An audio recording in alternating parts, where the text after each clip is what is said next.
So, have you had any long-range plans that you wanted to accomplish as mayor that you hope that you'll accomplish by the time you step down?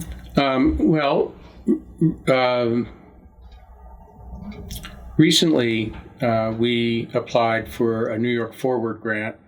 That's a $4.5 million grant for downtown revitalization. And actually, the idea of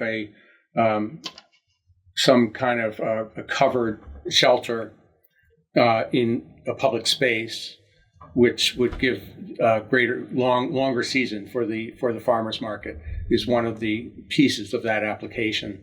But it is a pretty important grant. I hope that we get it. I think we're in the running, but we will.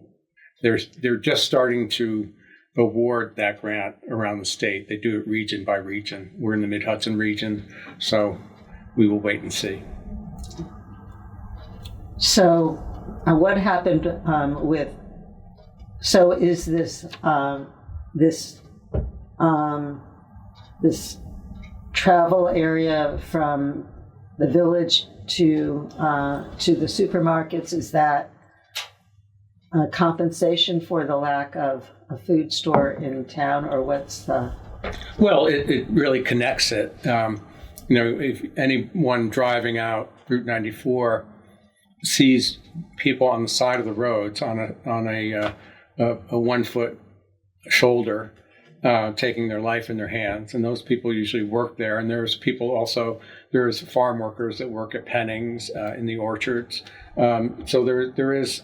It's a transportation route, but it's still it's really only built for cars. And so our goal is to do something that's a bit different, more like the Heritage Trail throughout Orange County. So it's 10 feet wide, and it's not just a sidewalk, and it's recreational, but it's also transportation, and so it sort of hits a lot of chords. And does that satisfy? Well, I think it does help. And I think that a modern supermarket and the needs of a modern supermarket are hard to fit into a very tight space like we have in the village. The village is, pretty dense. So it's unless something really opens up, it would be very difficult. Okay. And so what other goals do you have for the village?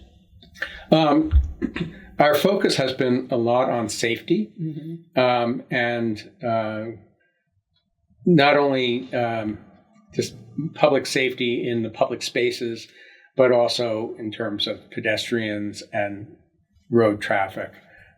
We recently received a Safe Routes for All grant, a federal grant, and we're hoping that nothing will affect that money because it's so important.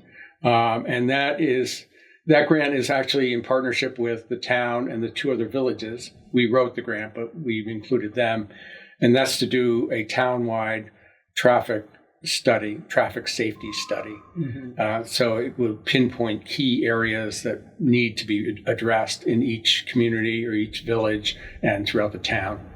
And so that's one part of the grant. The other part of the grant actually is doing demonstration projects for traffic calming in the village, in some key spots in the village. And that is with working with the artist community to do something more creative and more interesting to hopefully help people recognize that they're going too fast. So what idea do you have for that? I think the ideas are going to be generated from the artist community themselves. It could be paint on crosswalks. It could be any number of things that, not to distract, but to make people aware that they're in a park zone, a school zone, whatever that environment may be. But traffic speed has been a real issue. I mean, we were one of the first communities to bring our speed limit down to 25 miles an hour throughout the village. And it helps a bit, but we also have state roads, and they are still at the 35 or in some cases 40 miles an hour. So that's problematic. So is safety a problem on the streets? Yes, it is. Yeah. How does that show up? It shows up. I mean, we have statistics in terms of accidents, or where people get hit by cars. When you have so much activity in your downtown area, you're just very vulnerable for that. And so, I mean, right now we are in the process of moving forward with a New York State DOT project that is going to reclaim and repave all of Main Street, Oakland Avenue, Galloway, all the way out to Bellevale. And they're going to also do a turnaround or a roundabout at County Route 1 and 94, and do major changes to this intersection, which will create pedestrian crosswalks in this area by the Mobile Station and Key Bank and the Buckby Center. Right now, you take your life in your hands if you want to cross the street up there.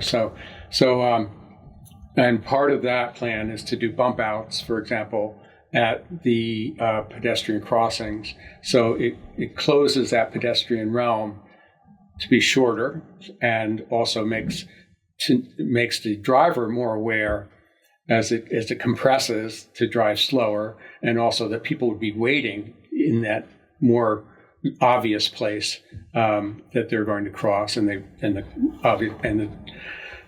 hopefully the cars stop. They usually do. Okay. And so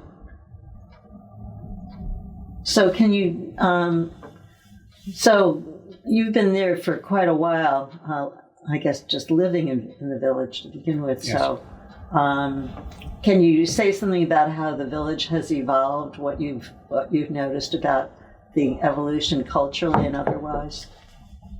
Well, I grew up here, and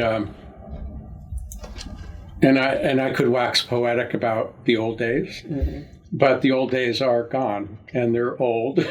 And there was also the underbelly of the old days too, that I, as an adult, recognized more clearly, what was being said and how people were treated. And when you're young, you don't fully understand that. And then as you get older, you become more aware of a slight or language or things like that. So I what think... What direction was that going? I think towards neighbors, just neighbor to neighbor. There definitely was a level of prejudice, and everyone should stay in their place, and no one should move about, and life is good. And so what I really appreciate now is the diversity that we have in our community that's growing, and that there is. I really believe a sense of welcoming, and there's always been a curiosity about newness and different things, and exploring different avenues. I think that's been Warwick's hallmark. I think that's why it's been able to survive, and I think that continues. There's a lot of pride. I think that has shown itself time and time again. Pride in a good way. Pride of the good things that we have, and I saw that as a youth, but I see it even more now in this position, and I see how important it is. I see it, within my staff, and I see it within the Department of Public Works, and it's not just digging ditches or filling holes. It's helping a park look more beautiful and appreciated, and that your connection to the public is so critical. How you treat each other and how you treat your neighbor is so important. And I think that is something that I've seen grow, and I think that's a wonderful thing for this community. And so what do you think moved that along? I think in some cases it's the initiatives that have happened either by the village or by the Chamber of Commerce or by the Historical Society, or any of the other groups that we have. We have just these remarkable groups that are grassroots, Warwick Cares, or of course the Lions and the Rotary. They're all doing spirited community things, and that really, I think, engages us. If we want to be, even for a short period of time, and I think that's been really a godsend for all of us. That as a population, as citizenry, we are involved. Okay, and so what do you think helped with the tolerance? What were the...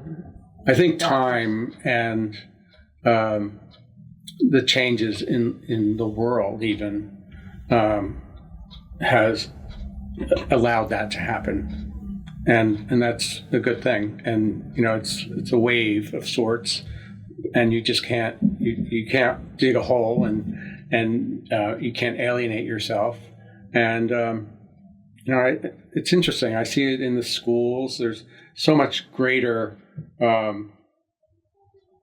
again, diversity of race, and that exposure to each other, I think, creates bridges, and those bridges are what create community.